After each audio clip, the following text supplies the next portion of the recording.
Back in June, more than 400 million people across the European Union's 27 member states went to the polls. The big winner was the European People's Party, securing 188 of the Parliament's 720 seats. The centre-right EPP remained kingmakers, and Ursula von der Leyen secured another term as Commission President. Our freedom and sovereignty depend more than ever on our economic strength.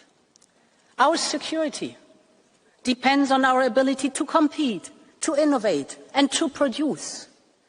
And our social model depends on a growing economy while facing demographic change.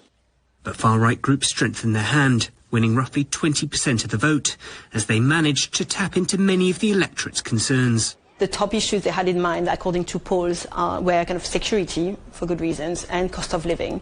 They still cared a lot about climate, but this featured more as a kind of a fourth or fifth priority for them across Europe. The fallout from June's election will have a bearing here in Brussels for the next 5 years. But it's having an impact on domestic politics too.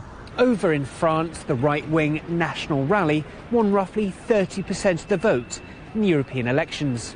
President Emmanuel Macron said the results couldn't be ignored and triggered a snap election.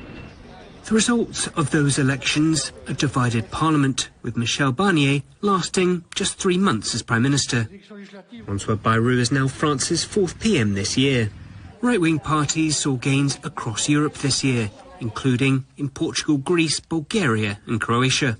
And in Germany, a far-right group won a state election for the first time since the Second World War. Some experts say 2024 has seen a rebuke of incumbent leaders, not just in Europe, but around the world. This might be because simply the consequences of COVID, the consequences of the war in Ukraine were too dramatic for people's pockets or for their feeling of economic security. Over half a dozen EU member states now have far-right groups within their governments. The bloc may be politically divided, but faced with war on its doorstep and a sluggish economy, there's hope that there's enough political appetite to find some common ground. William Denselow, CGTN, Brussels.